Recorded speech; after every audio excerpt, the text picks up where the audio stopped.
Bonsoir. Bonsoir l'église.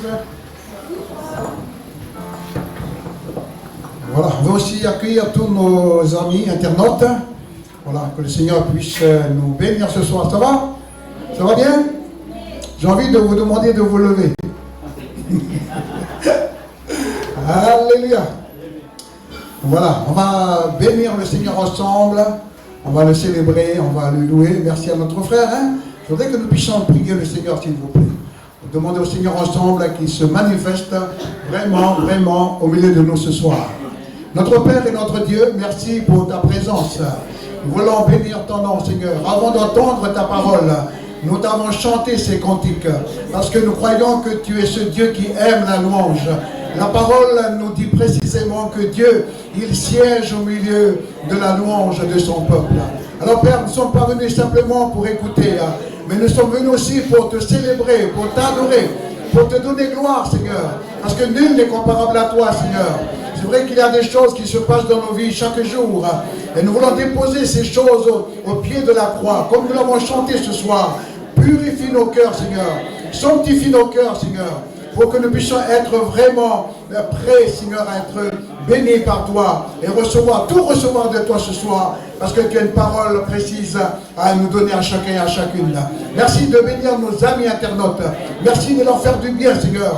Père, nous voulons repartir de ce lieu ce soir en emportant avec nous une grâce venant de toi, une bénédiction, une parole, Seigneur, qui va nous diriger, qui va nous conduire et qui va certainement changer le cours de notre vie. Père, merci pour ces moments bénis, dans le nom de Jésus notre Sauveur. Amen. Amen. Voilà, pour ce soir, je voudrais que nous puissions donc lire ces versets bibliques qui seront affichés.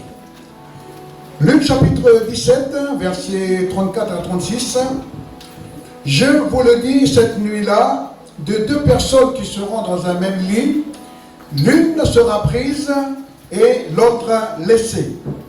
De deux femmes qui moudront ensemble, l'une sera prise et l'autre laissée. De deux hommes qui seront dans un champ, l'un sera pris et l'autre laissé. Chapitre 18 de Luc, verset 9, il dit encore cette parabole en vue de certaines personnes se persuadant qu'elles étaient justes et ne faisant aucun cas des autres. Deux hommes montèrent au temple pour prier, l'un était pharisien et l'autre publicain. Amen. Une autre lecture maintenant dans Matthieu 6. Le verset 24, nul ne peut servir deux maîtres, car ou il haïra l'un et aimera l'autre, ou il s'attachera à l'un et méprisera l'autre. Vous ne pouvez servir Dieu et maman. Okay? Et puis une dernière lecture, voilà, ça fait un peu beaucoup, mais c'est bon, c'est pour la pensée. Proverbe 20 nous dit, deux sortes de poids, deux sortes d'effats, soit l'un et l'autre sont l'un et l'autre, en abomination à l'Éternel. Chapitre 28, verset 18. Celui qui marche dans l'intégrité trouve le salut, mais celui qui suit deux voies tortueuses tombe dans l'une d'elles. Amen. Est-ce que vous avez remarqué quelque chose ou est-ce que vous avez noté quelque chose quand nous avons... Tu n'affiches pas la suite, hein? Donc il t'attend un petit peu. Est-ce que vous avez remarqué quelque chose donc à la lecture, rapport aux lectures que nous avons faites? Il n'y a pas un mot qui revient souvent? Oh, me marquons quand même. Bon, on va pas jouer de minutes ce soir. Alors, tu vas afficher, donc c'est le chiffre 2. Est-ce que vous avez remarqué?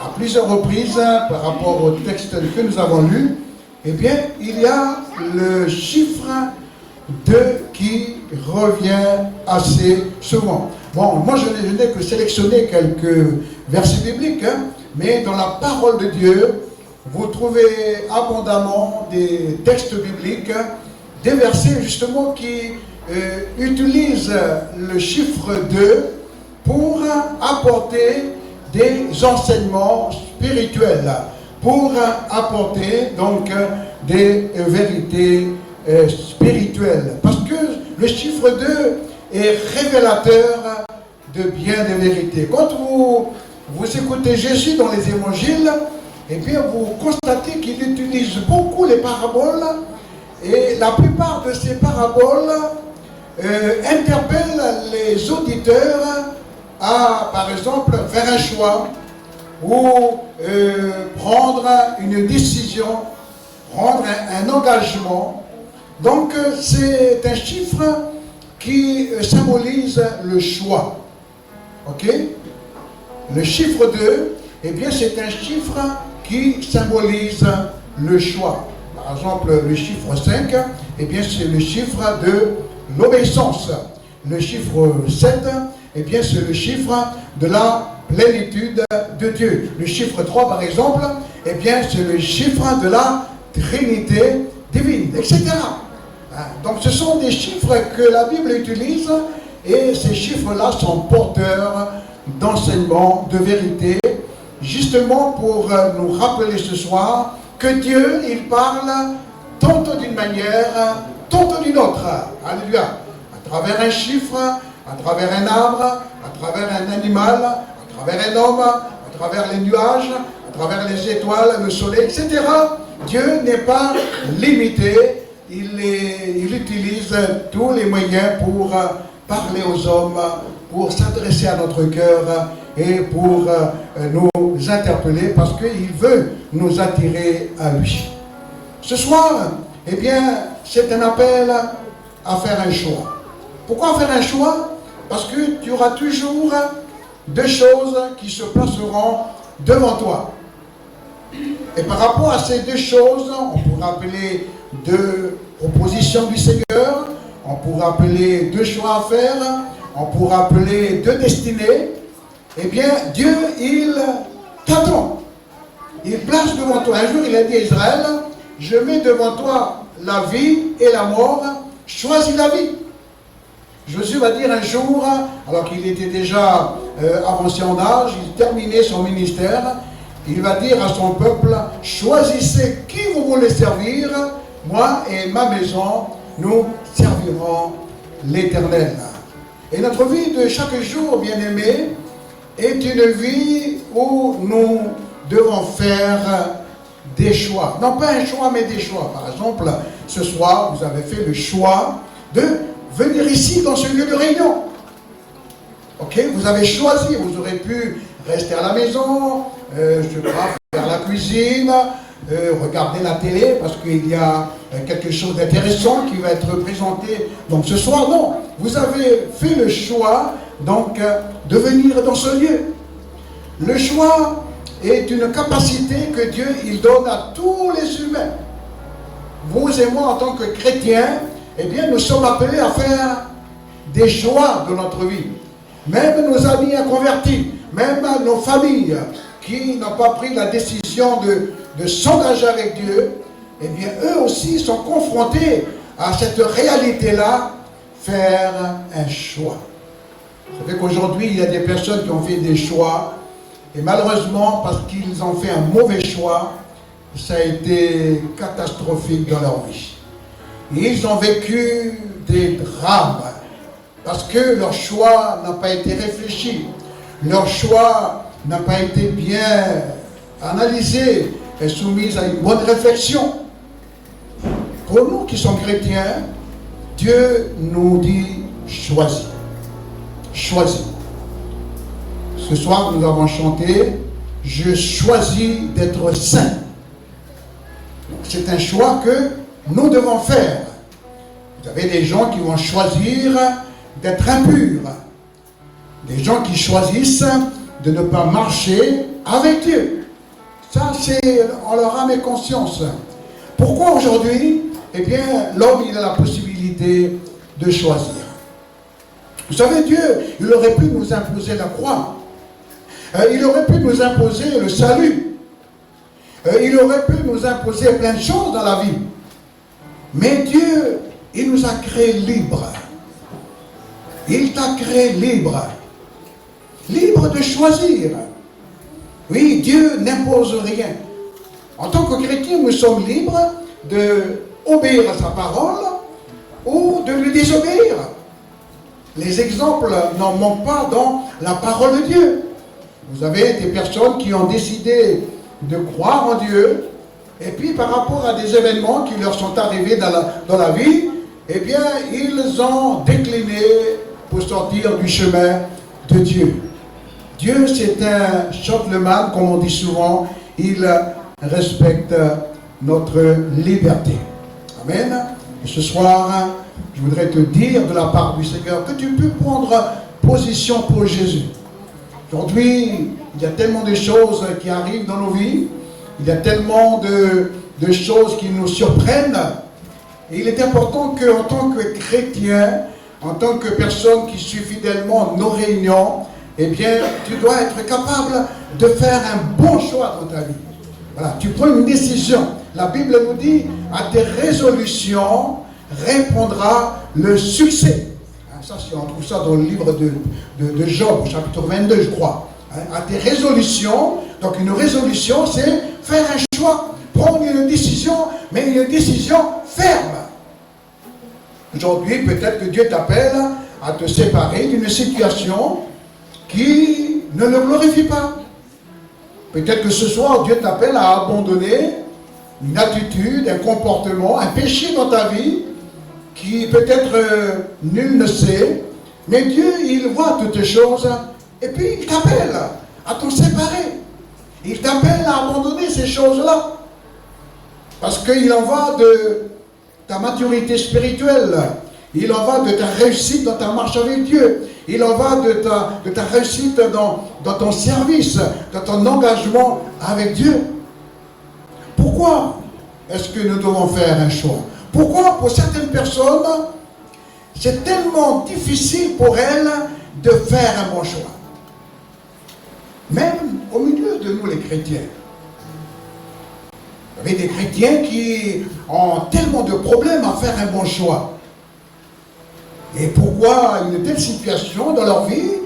Ben, tout dépend de la relation avec Dieu. Si tu as une bonne relation avec Dieu, eh bien, il ne sera pas compliqué, difficile pour toi de choisir le bon chemin. Le chemin qui plaît à Dieu, le chemin qui honore Dieu, le chemin qui glorifie le Seigneur. Comme je disais tout à l'heure, notre vie de chaque jour, elle est faite de choix. Elle est faite de choix. On n'est pas des robots. On n'a pas été programmé comme un robot, un ordinateur. Tu as la capacité de réfléchir. Tu as la capacité de faire des choix. Tu as la capacité de prendre des décisions. Tu as la capacité d'avoir des projets, d'avoir des objectifs dans ta vie. Mais au départ, tout se passe dans ton cœur. Pourquoi est-il parfois très difficile pour le chrétien de faire un bon choix? Pourquoi? Et la raison, elle est simple, parce qu'en nous, il y a deux natures. Et ces deux natures-là sont constamment en opposition l'une de l'autre. Paul va dire qu'en nous, il y a les désirs de la chair et les désirs de l'esprit. Ça, c'est le combat permanent du chrétien. Avant nos ennemis extérieurs, avant nos géants que nous pouvons voir de nos yeux qui font de l'opposition par les épreuves, eh bien, tu as constamment dans ta vie donc une nature charnelle. Et cette nature charnelle te pousse à faire des choix. Soit tu vas faire le choix qui va plaire à ta nature charnelle, ou soit tu vas faire le choix qui honore le Seigneur. Ça, c'est un combat de tous les jours. Et Paul, il va dire, eh bien, pour nous chrétiens, eh bien, nous devons nous soumettre à la vie de l'Esprit. Nous devons laisser le Saint-Esprit influencer notre vie. Alléluia. Vous savez, un jour, il y a un prophète, bon, on l'appelle un prophète, je ne sais pas trop si c'est vraiment un prophète, c'est un homme qui est venu, qui a été sollicité par l'ennemi pour aller maudire Israël. Et puis, cet homme, quand l'armée ennemie, donc le général de l'armée ennemie, a envoyé ses serviteurs donc pour le solliciter, Balaam, eh bien, il a d'abord dit non. Il a d'abord dit non, et puis ensuite, on lui offre des présents, et puis il commence un petit peu à chanceler dans sa position ferme, et pour en finir, eh bien, Dieu lui dit, eh bien, tu peux y aller maintenant. Moi, ça m'a toujours interpellé ce passage-là, parce que après avoir résisté à cet homme 2 fois, Dieu va lui dire après, eh bien, tu peux y aller. C'est juste pour nous dire que quand nous ne sommes pas sensibles, voilà le mot que je cherche, quand Dieu il t'arrête par rapport à un chemin, vous savez, Balaam, Dieu l'a arrêté sur le chemin. Dieu a envoyé un ange s'est tenu sur le chemin pour l'arrêter, parce qu'il était sur le chemin de la perdition. Il était sur le chemin de la perdition. Et un ange s'est mis en travers du chemin pour l'arrêter. Si nous résistons constamment, écoutez bien, si vous résistez constamment à la voix du Saint-Esprit, frères et sœurs, si nous résistons, je me mets avec vous, si nous résistons à la voix du Saint-Esprit qui nous parle, eh bien, nous allons l'attrister. Nous allons lui faire du mal. Vous savez, le Saint-Esprit, l'un des symboles du Saint-Esprit, c'est la colombe. Pour dire que le Saint-Esprit ne nous forcera jamais. Le Saint-Esprit ne te forcera jamais. Et tout à l'heure, je disais au départ que Dieu nous a créés libres. Mais malheureusement, à cause de cette liberté-là, beaucoup de croyants, beaucoup de chrétiens font parfois le mauvais choix. Rappelez-vous de cet homme qu'on appelle Jonas. Dieu lui parle et il veut l'envoyer dans une ville rebelle, la ville de Ninive, pour annoncer le jugement de Dieu. Jonas, on connaît tous son histoire, eh bien, il a décidé, c'est un choix personnel, c'est un choix très risqué qu'il a pris, parce que le fait de dire non à Dieu, il se crée des grands problèmes. Il va se créer de grandes difficultés. Mais lui-même, il a pris la décision de refuser d'obéir à Dieu. Pourtant, Dieu l'envoie en mission. Et vous comprenez, vous savez l'histoire de cet homme. Il a trouvé un bateau comme par hasard. Il avait de l'argent pour payer son voyage. Et là, il va fuir loin de l'Éternel, le plus loin possible. Il va prendre le chemin opposé de l'endroit où le Seigneur, il veut l'envoyer. Et la rébellion, c'est ça. La rébellion, c'est aller à l'encontre de la volonté de Dieu. La rébellion, c'est décider de ne pas obéir à Dieu. Et ça, c'est une grande responsabilité, vous voyez. Et vous savez que cet homme-là, parce que Dieu voulait absolument l'envoyer à Ninive, eh bien, il a vécu des choses miraculeuses. Un grand poisson l'a avalé. Il a voulu se cacher dans le fond du bateau. Il a voulu se cacher, la tempête est arrivée. Et lui, il veut se cacher dans la cale du bateau. Personne ne le verra, Dieu l'a vu. On a dit, mais il y a quelqu'un qui nous attire ce malheur. Et après avoir tiré au sort, Jonas, il a dit, c'est à cause de moi. Si vous me jetez par-dessus bord, eh bien la tempête se calmera. Et c'est ce qui s'est passé. Le poisson est venu et il a avalé. La Bible nous parle aussi d'un autre homme. D'un autre homme qui a été rebelle et qui a fait un mauvais choix. C'est celui qu'on appelle Adam. Le premier homme de la Bible. Le chef-d'œuvre de la création de Dieu. Dieu, il était fier en lui-même d'avoir créé l'homme.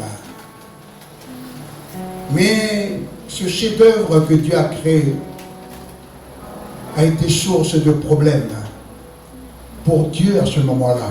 On peut parler comme ça. Mais ce qu'il a fait a eu une répercussion sur toute l'humanité. Dieu dit à Adam, Adam, tu peux jouir de tous les fruits qu'il y a dans ce jardin. Tu peux en jouir. Mange de tous les fruits qu'il y a dans ce jardin. Mais Dieu lui interdit un seul arbre. L'arbre de la connaissance du bien et du mal. Et quand Dieu il va communiquer cette parole à Adam, à l'intérieur de Adam, il sera confronté à deux choses. Obéir ou désobéir. Mais avant que Dieu donne cette parole à Adam, il y a déjà un mauvais choix qu'un ange a fait bien avant Adam. Celui qu'on appelle Lucifer, astre brillant, le diable. Cet ange-là, eh bien, quelque part dans l'éternité, il a fait aussi le choix de désobéir à Dieu. Il a fait aussi le choix de mettre de côté sa soumission à Dieu, sa soumission à l'autorité de Dieu. On le sait très bien, c'est par orgueil. Il a dit, je m'élèverai. Il a dit, je vais m'asseoir sur la montagne de Dieu. Je monterai.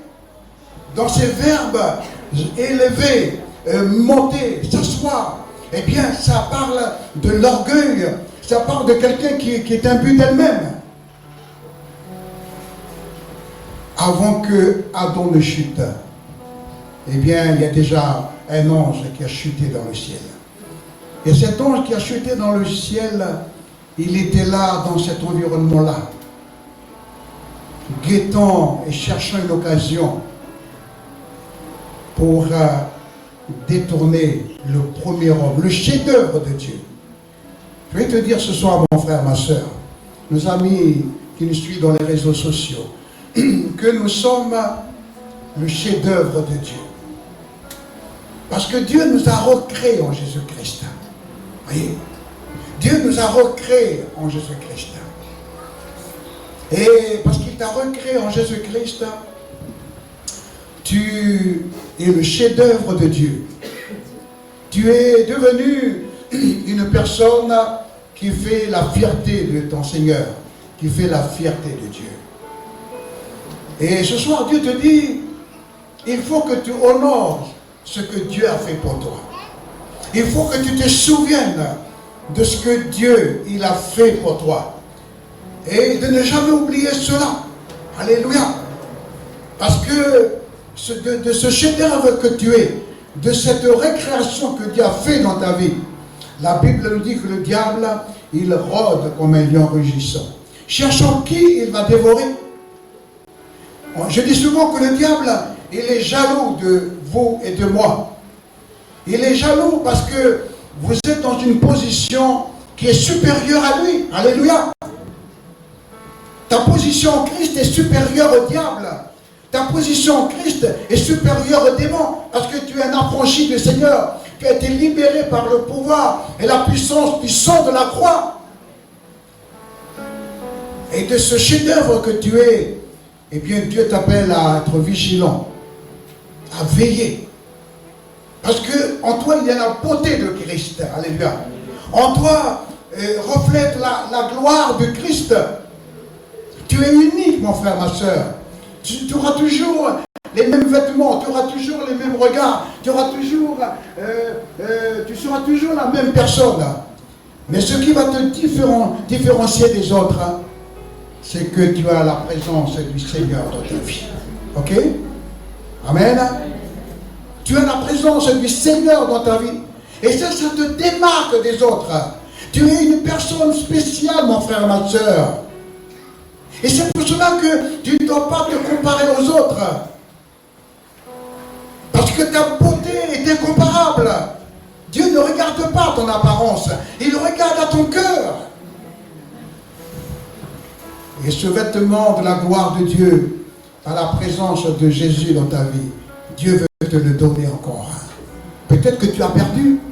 Peut-être que tu t'es relâché. Peut-être que tu as abandonné le bon choix. Jusqu'à aujourd'hui, peut-être tu as toujours fait des mauvais choix. Mais il n'est pas trop tard de revenir. Un jour, il y a un disciple qui a fait un mauvais choix parce que la pression de l'épreuve était telle. Voilà. Il y avait la persécution qui était là. Et derrière cette persécution-là, il y a des démons qui sont en action. Frères et sœurs, derrière chaque persécution, il y a des démons qui poussent les gens à vous persécuter. Il y a des armées de démons qui sont là, qui veulent vous détruire. Il y a des pressions diaboliques qui sont là. Oui, tu vis des épreuves. Tu vis peut-être des difficultés. Mais ce soir, Dieu te dit, fais le bon choix. Ne te laisse pas aller au mal. La Bible nous demande de prendre des décisions entre le bien ou le mal. Je mets devant toi la mort et la vie. Paul va dire des années plus tard, eh bien, choisissez de faire le bien. Faites le bien.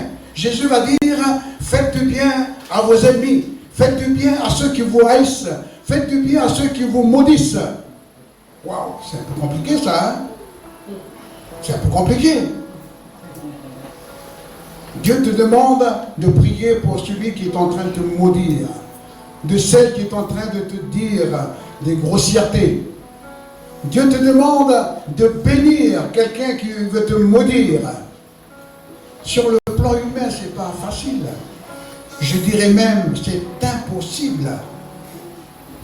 Mais parce que tu es enfant de Dieu, alléluia.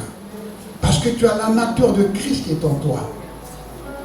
Eh bien, tu es capable d'aimer tes ennemis. Amen. Amen. Je vais entendre des amens ce soir. Ce n'est pas des amens forcés, hein? C'est des amens, amen, amen. Oui, c'est vrai. Combien d'entre vous avez-vous été dans la pression parce que l'épreuve, elle est là? Les ennemis sont là. La Bible nous dit, ne te venge pas, laisse agir la colère de Dieu. Ton problème, ce n'est pas vraiment ton problème. Le problème que tu rencontres à cause de Jésus, c'est le problème de Dieu d'abord. C'est le problème de Papa Yahweh. Amen. Et parce que c'est le problème à lui, parce que toi tu marches avec Dieu et tu te confies en lui. Tu n'agis pas, mais tu demandes au Seigneur d'intervenir. Demande au Seigneur de poser sa main. Et là, il le fera. Parce qu'il est fidèle. Qu'est-ce que tu rencontres actuellement? Dans ta tribu, dans ton village, dans ta famille? Qu'est-ce que tu rencontres? De l'opposition peut-être, de la difficulté. Dieu te dit, mets-toi de côté et laisse-moi agir. Laisse-moi ce problème, laisse-moi cette difficulté et tu verras que ma gloire, elle va éclater. Alléluia. Amen. Alléluia. J'aimerais aussi parler d'un autre mauvais choix. C'est, tout à l'heure je parlais un petit peu de, on va dire comme ça, que le premier mauvais choix qui a été fait dans l'univers et même avant la création, c'est le diable. Enfin, le diable c'est après, mais c'était le chérubin protecteur. C'était un ange, un chérubin. Mais le premier mauvais choix dans l'histoire de, on va dire, de l'éternité, de l'histoire de Dieu, eh bien c'est le chérubin protecteur. Le deuxième mauvais choix qui a été acté dans la parole de Dieu, eh bien c'est Adam. Voyez, Adam, il a fait un mauvais choix. Il a décidé de désobéir à Dieu. Oui, par la pression. Le diable a tenté d'abord son épouse et ainsi de suite. On connaît. Mais le troisième mauvais choix qui est raconté dans la Bible, eh bien c'est... Vous savez c'est qui? C'est Caïn. Cette histoire nous interpelle. Parce que ce sont deux frères. Même papa, même maman. Deux frères. Et parce qu'il y a eu la jalousie dans le cœur de Caïn, eh bien Caïn, il a tué son frère Abel. Oui. Le premier meurtre de l'humanité. Le premier meurtre de l'humanité, ce sont deux frères. Pourquoi? Parce que tous les deux ont décidé de faire un sacrifice, d'offrir à Dieu le fruit de leur travail. Il n'y a pas de mal à ça. Comment il s'appelle? Abel, bon, il était berger, donc il a offert un animal. Son frère Caïn, bon, ben lui, il était agriculteur, il travaillait dans les champs, donc il a offert le produit de sa sueur. Mais qu'est-ce qu'il y a de mauvais dans ces deux choses-là? Dieu ne se laisse pas influencer par nos présents. Oui? Et quand vous lisez dans la lettre aux Hébreux, la Bible va bien révéler le cœur de Caïn. Oui? C'est parce qu'il ne l'a pas fait par la foi. Avant que Caïn ne commette l'irréparable, écoutez bien, Dieu lui a averti. Dieu l'a averti. Il lui a dit, Caïn, le péché se couche à ta porte. Ses désirs se portent vers toi, mais toi, domine sur lui. À ce moment-là, il n'y avait pas encore la loi. C'était ce qu'on appelle dans les dispensations bibliques le temps de la conscience. C'est-à-dire que Dieu, il va juger l'homme par rapport au choix de sa conscience. Soit faire le bien, soit faire le mal. C'était la loi sur laquelle Dieu se référait à cette époque-là pour justifier l'homme ou pour ne pas le justifier. La loi est venue bien des années plus tard. Mais ce temps-là, c'était le temps de la conscience. La dispensation de la conscience. Et voyez-vous, Caïn, malgré cette parole de Dieu, Dieu lui parle d'abord.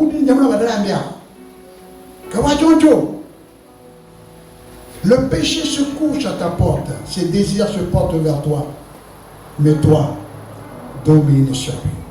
C'est-à-dire que Caïn, il a la capacité, il a le pouvoir, il peut choisir, il peut dire non.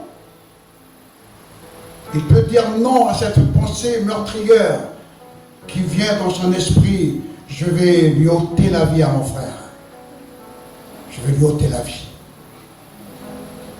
Vous savez bien que quand vous faites un mauvais choix, ou quand vous allez vous engager dans une mauvaise direction, c'est parce que déjà, à l'intérieur de vous, vous avez déjà consommé le mal. C'est comme ça. C'est comme ça. Et c'est pour cela que la Bible nous dit, veille sur ton cœur plus que toute autre chose. Veille sur ton cœur. Parce que c'est à partir de là que les décisions seront prises. C'est à partir de ton être intérieur que des choix seront faits. Et nous ne voulons pas que la barre de notre vie soit entraînée par les courants de ce monde. Comprenez mon langage. Nous ne voulons pas que les courants de la vie, en dehors de la volonté de Dieu, nous entraînent. Mais on veut rester dans la bonne direction. Alléluia. On veut rester dans le temps de Dieu. On veut rester dans le choix de Dieu. C'est pas facile. Pour qu'un le péché se couche à ta porte, c'est pas loin là-bas. La porte, c'est l'endroit que tu franchis tous les jours pour sortir, pour rentrer. Il y aura aussi la porte de ton cœur. Tu dois veiller. Tu dois avoir les yeux ouverts. Je me rappelle qu'avant, j'avais un très bon livre. D'ailleurs, je l'ai retrouvé parce que je pense que j'en ai parlé à quelques frères là où... Non, j'en ai parlé avec l'équipe de Doctrine Fondamentale. Ce livre, c'est un livre précieux qui est intitulé « Les yeux ouverts sur les ruses de Satan. Et dans ce livre-là, on trouve tout ce que le diable, ça a été écrit il y a plus de 60 ans, ce livre-là. Au début, quand ce livre-là il est sorti, ce livre-là a rencontré beaucoup d'opposition. On comprend, hein, le diable ne veut pas qu'on dévoile ses secrets. Le diable ne veut pas être mis en lumière. Et justement, ces hommes de Dieu qui ont écrit ce livre-là, eh bien, ils dévoilent tout ce que le diable utilise comme ruse pour faire tomber l'Église, pour faire tomber les enfants de Dieu. Et dans ce livre-là, j'ai lu un jour que le diable, il peut utiliser des choses qui, apparemment, n'ont pas de valeur. Voilà. Et tu te dis dans ton cœur, bon, il n'y a pas de mal à faire ça, il n'y a pas de mal à aller regarder ça, il n'y a pas de mal à faire ça. Et justement, quand tu commences à adopter ce genre de raisonnement-là, c'est que quelque part, tu as déjà donné donc quelque chose à l'ennemi pour qu'il puisse dominer ta vie. Ou déjà apprendre quelque chose dans ta vie. Nous devons rester vigilants. Vous voyez, je parlais de Caïn. Il a tué son frère. Dieu lui dit, attention. Nous sommes en train de parler de choix. Et tout à l'heure, je ferai un appel. Peut-être que avant de venir ici, tu as dit, waouh, c'est trop compliqué de faire un bon choix. Et tu as raison de dire ça. Vous et moi, chrétiens, eh bien, pour pouvoir choisir le choix de Dieu pour nous, eh bien, c'est un combat. Pourquoi? Parce qu'il va falloir renoncer à nous-mêmes. Ok? Il va falloir faire taire nous-mêmes pour pouvoir obéir à Dieu, pour pouvoir faire la volonté de Dieu. Et si tu n'as pas franchi cette étape-là qu'on appelle le sacrifice de toi-même, le sacrifice de soi-même, ben ça sera trop compliqué pour toi de faire la volonté de Dieu. Jésus, qu'est-ce qu'il a dit avant de franchir cette étape pour monter sur la croix? Père, non pas ce que je veux, mais ce que tu veux. Jésus, il était en pleine possession de ses capacités de choix. On va dire comme ça. Et il prie. Il prie pour que son Père l'aide. Il était en agonie, nous dit la Bible. Dieu a envoyé un ange du ciel pour le fortifier. Choisir de marcher avec Dieu, choisir de faire la volonté de Dieu, ce n'est pas chose facile. Peut-être que pour vous, frères et sœurs, c'est facile. Mais il y a parfois des choses que Dieu nous demande de faire et ce n'est pas évident pour nous. Parce que voilà, comme un jour Dieu a dit à Abraham, Abraham, voici ce que je te demande. Tu vas me sacrifier ton fils. Tu vas me sacrifier ton fils. Dieu, il dit ça à un papa. Qu'est-ce qu'Abraham il a fait? Il n'a pas dit non. Il aurait tous les excuses du monde pour dire, mais c'est le seul que tu m'as donné. J'ai attendu 25 ans. J'ai attendu 25 ans pour avoir ce garçon. Parce que c'est la promesse que tu m'as donnée. Je ne comprends pas, Seigneur. Il aurait pu dire ça. Hein? Mais Abraham, non. Et moi, j'aime bien l'attitude d'Abraham. Vous voyez, quand il est parti pour obéir à Dieu, on va dire, il a dit aux serviteurs, vous allez rester en bas. Moi, je vais aller sur la montagne, le mont Moridja. C'est là que bien des siècles plus tard, le temple de Salomon sera bâti. C'est quelque part dans ces endroits-là, voyez-vous, que Christ sera crucifié. Nous, on va aller sur la montagne et on va les adorer. Moi, ça m'a interpellé. Ça m'a interpellé ce qu'Abraham il a dit. Parce qu'en fait, il est en train de dire, écoutez bien, Dieu lui dit que tu montes sur cette montagne-là et puis tu me sacrifies ton fils. C'est-à-dire tu le tues, tu l'offres en sacrifice. Mais Abraham, quand il va interpréter ce que Dieu lui demande, il dit, nous, on va aller adorer sur la montagne. On va aller adorer. Oui. C'est juste pour dire que, vous voyez, pour Abraham, eh bien, sacrifier son fils, c'est une adoration. Alléluia. Pour Abraham, obéir à cette épreuve trop difficile pour lui, parce que c'est un papa, mais obéir à cette épreuve, eh bien pour lui, c'est une adoration. Et c'est là que je vous dis souvent, frères et sœurs, que l'adoration, ce n'est pas seulement ici le dimanche. Quand tu donnes un verre d'eau à quelqu'un parce qu'il est disciple de Jésus, tu adores Dieu. Quand tu fais une bonne action au nom de Jésus, tu adores Dieu. Tu es dans l'adoration. Toute ta vie est adoration. Et c'est pour cela que, frères et sœurs, voyez, Abraham il dit déjà, on va aller adorer et on va revenir. Quel homme de foi! Quel homme de foi! Si Dieu te demandait de lui abandonner ce que tu aimes le plus, qu'est-ce que tu vas faire? Quand tu abandonnes ta vie à Dieu, mon ami, tu es dans l'adoration. Tu es dans l'adoration. Jésus, quand il est élevé sur cette croix, une épreuve incroyable, il est dans l'adoration. Son sacrifice à la croix, c'est une adoration. Et frères et sœurs, je voudrais vraiment que nous puissions aller un petit peu loin, voyez, dans une autre dimension. Il faut que toute ta vie soit adoration, mon frère, ma soeur. Toute ta vie. Quand tu fais quelque chose au nom de Jésus, mais c'est une adoration que tu fais. Voyez, Paul, il va dire à un moment donné, parce que les chrétiens de Philippe lui ont envoyé des dons. Et il va leur dire, ce que vous m'avez donné par Épaphrodite, c'est un parfum de bonne odeur. C'est comme s'il leur dit, c'est une adoration que vous faites. C'est une adoration que vous faites à Dieu.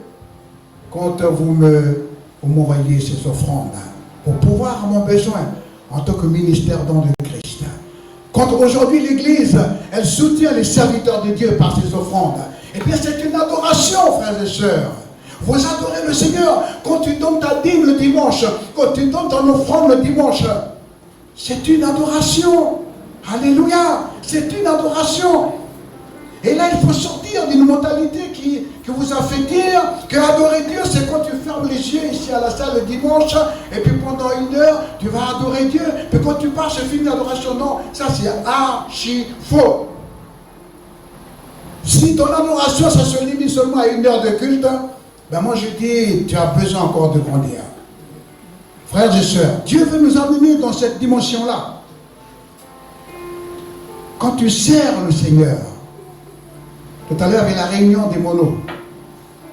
Mais quand tu sers le Seigneur, c'est une adoration. Oh, c'est une adoration. Et c'est pour cela que Paul va dire, eh bien, ne murmurez pas. Quand vous servez le Seigneur, ne murmurez pas.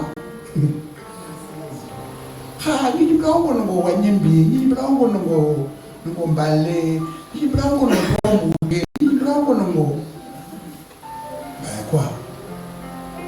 C'est ton adoration. Alléluia. Les frères qui ont sué, voilà, nous on a sué tout à l'heure. C'est pour ça qu'on est un peu kata aujourd'hui, ce soir-là. On est parti. Moi je suis parti à 45 minutes avant la réunion. Mais les frères, ils sont là. C'est une adoration. Alléluia. On a adoré Dieu. C'est vrai, la sueur a coulé, mais c'est une bonne sueur, ça. Hein? Avant, la sueur à nous, c'était pour servir le diable. Hein? Voilà. Et puis, quand vous donnez quelque chose à quelqu'un, c'est une adoration. Bien-aimés frères et sœurs, ça c'est ça. Je ne peux pas dire autre chose. Je veux que vous soyez... Jésus va dire, les vrais adorateurs adoreront le Père en esprit et en vérité. Amen. Tu es le temple du Saint-Esprit, ne l'oublie pas. Et dans le temple de Jérusalem, là où il y a la présence constante du Seigneur, là où il y a les chérubins, les 2 chérubins en or, qui se voilaient la face, il y avait là l'arche de l'Alliance. Le couvercle, on appelle ça le propitiatoire. Dedans, il y a la manne. Dedans, il y a la verge d'Aaron qui avait fleuri. Ce qu'il y avait dans le coffre. Oui. Et puis les tables de la loi étaient dans ce coffre-là.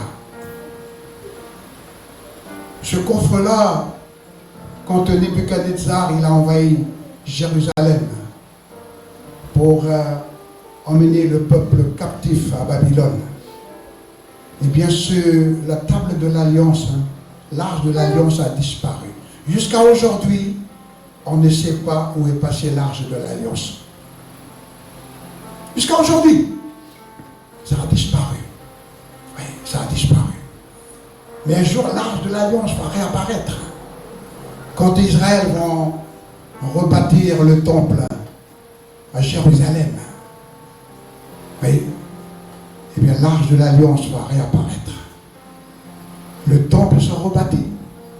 Il suffit que Dieu ordonne, vous savez, la mosquée qui est là-bas, la mosquée des islamistes, on appelle la mosquée d'Omar, eh bien ça va exploser. Et le troisième temple, Israël est en train déjà de préparer les ustensiles du troisième temple. En Israël, il y a un souterrain qui est bien caché, et dedans, ils ont déjà tout préparé. Même les vêtements du grand souverain sacrificateur, ils ont déjà préparé. Comme la Bible, elle dit. Oui. Oui, pour revenir un petit peu, tu es le temple du Saint-Esprit. Quand tu sers le Seigneur, quand tu viens travailler ici, quand à la maison tu sers, tu fais quelque chose. Parce que ta vie, elle est en Christ. Quand tu fais le bon choix, pour terminer, eh bien, ce bon choix que tu fais, eh bien, c'est une adoration. Amen. Ce soir, quel sera ton choix? On aurait pu continuer un petit peu, on va s'arrêter là. Et on va passer un petit temps de la prière. Je vous ferai faire quelques appels. Faire quelques appels, parce que c'est pas toujours facile. Et peut-être qu'on n'a pas trop compris, on n'a pas compris beaucoup de choses. Mais retiens surtout ceci. Quand tu fais quelque chose en tant que chrétien, c'est en adoration. C'est là que nous réalisons que quand tu n'es plus dans le ministère du Saint-Esprit dans ta vie, et que tu commences à parler mal de quelqu'un, quand tu commences à murmurer dans ton service, quand tu commences à... C'est pas bon. Il y a quelque chose qui ne cloche pas là. Parce que tout ce que vous faites, faites-le de bon cœur, non pour des hommes, mais faites-le pour le Seigneur. Ainsi, c'est en adoration. Prions le Seigneur, s'il vous plaît. Notre Père et notre Dieu, merci pour ces paroles qui ne sont pas nouvelles pour nous, parce que combien de fois tu nous as parlé de choix. Notre vie chrétienne est faite de choix. Jusqu'à notre mort, nous allons faire des choix. Mais Seigneur, merci, parce que ce soir, tu nous rappelles encore que ce n'est pas facile de faire le bon choix, parce que notre nature charnelle, elle est là, parce qu'il y a le monde qui est là, il y a de l'opposition, il y a le diable qui est là aussi. Ce n'est pas facile. Mais avec toi, Seigneur, nous pouvons réussir, nous pouvons faire le bon choix. Ce soir, il y a peut-être parmi nous des bien-aimés qui ont tellement de difficultés à faire le bon choix, à choisir la bonne direction, à choisir les bonnes choses qui glorifient Dieu dans leur vie. Je veux juste permettre à chacun de bénéficier de ce temps de prière. Nos amis internautes aussi, si vous avez besoin de la prière, vous pouvez vous lever à votre place ou avoir une attitude de prière. Mais pour nous ce soir, s'il y a des besoins au milieu de nous, je vous demanderai simplement de vous tenir debout à votre place et on va prier ensemble les uns pour les autres. Alléluia. Pendant que nous chantons un petit cœur, s'il vous plaît, eh bien, voilà, ceux qui ont besoin que l'on prie pour eux, je veux juste vous demander de vous tenir debout à votre place et ensemble, nous allons prier. N'hésitez pas, pas toujours facile de faire un bon choix, mais avec Dieu, c'est possible. Et même si un jour tu as fait un mauvais choix, Dieu pardonne, Dieu réconcilie, Dieu veut t'aider. Merci pour vous qui êtes debout. Y a-t-il encore d'autres qui voudraient le faire? Voilà, n'hésitez pas.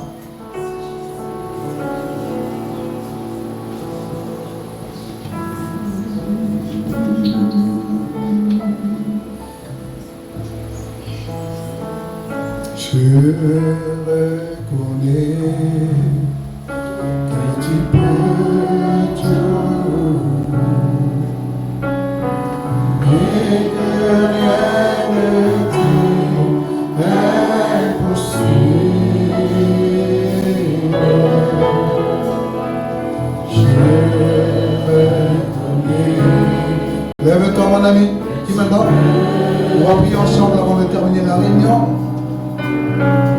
Et que rien ne t'est impossible. Je me connais. Je reconnais. Joïna, que tu peux tout. Et que rien ne t'est impossible. Je reconnais que tu peux tout et que rien ne t'est impossible. Seigneur, fais-moi voir ta gloire. Seigneur, fais-moi voir ta gloire. Oh, adorez, adorez, adorez, adorez. Seigneur, fais-moi voir ta gloire. Seigneur, fais-moi voir ta gloire.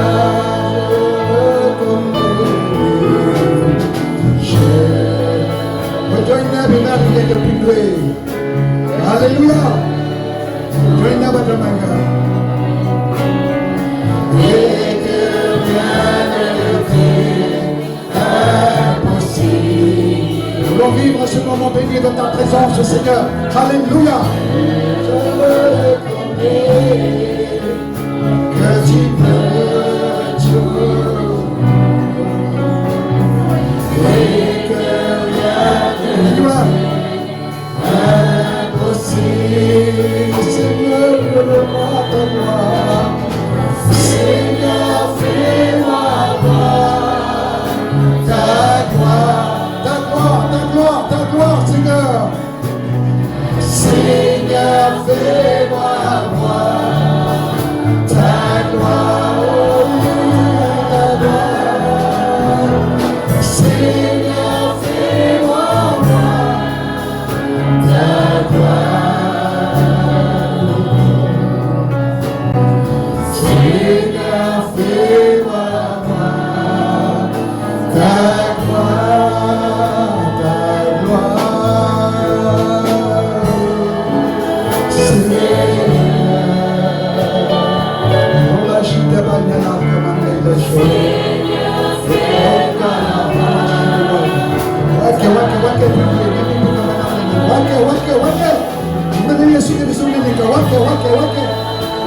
Alléluia, béni, béni, béni. Je vois ta gloire, Seigneur. Nous m'en mettons à ta main. Oh,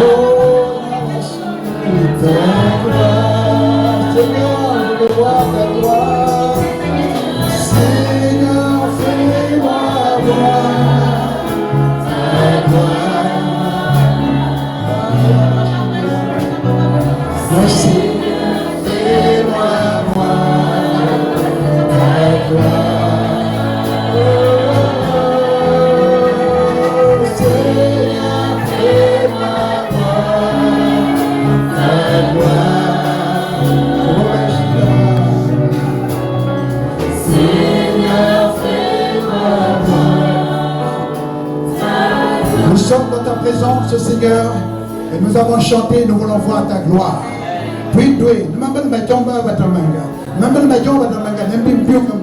Ce soir, mon Dieu, mon Père, il y a des besoins dans ce lieu. Il y a des besoins que toi seul tu connais.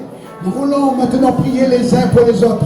notre prière, elle est faite au nom de Jésus. Celui qui a triomphé de la mort, celui qui est ressorti du tombeau, celui qui a vaincu les démons, celui qui a vaincu le diable, celui qui a vaincu le royaume de Satan, celui qui a vaincu le royaume des ténèbres. Nous invoquons son nom ce soir et nous demandons que le nom de Jésus-Christ soit puissant pour toi. Alléluia.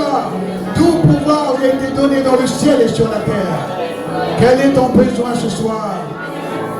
En l'honneur de Jésus, je te dis ce soir, tu reçois maintenant. Tommy, va, prends par la foi ce que le Seigneur il te donne ce soir. Dis dans ton cœur, Seigneur, je prends. Dis dans ton cœur, je prends, Seigneur, cette bénédiction. Tu me le donnes, Jésus, je le prends maintenant par la foi. J'ai toujours eu du mal à faire des bons choix. Mais Seigneur, ce soir, je prends la force que tu me donnes pour faire le bon choix. Et que mon choix, le bon choix que je ferai, soit une adoration. Adoration, frères et sœurs. Adoration, adoration, adoration. Je prie pour ton peuple, Seigneur. Nous avons été trop enfermés dans un système de pensée. On nous a cloisonnés dans une prison. Mais je veux être un adorateur en esprit et en vérité. Je veux vivre libre. Libre pour Jésus. Libre pour adorer mon Seigneur. Libre pour proclamer son nom. Libre pour déclarer son nom. Libre pour confesser son nom. Libre pour prier. Libre pour le servir. Libre pour l'obéir. Seigneur, merci. Merci, merci. Merci. Recevez la grâce de Dieu. Recevez la bénédiction ce soir. Dans le nom de Jésus. Dans le nom de Jésus. Amen. Amen. On peut acclamer le Seigneur. Amen. Oh,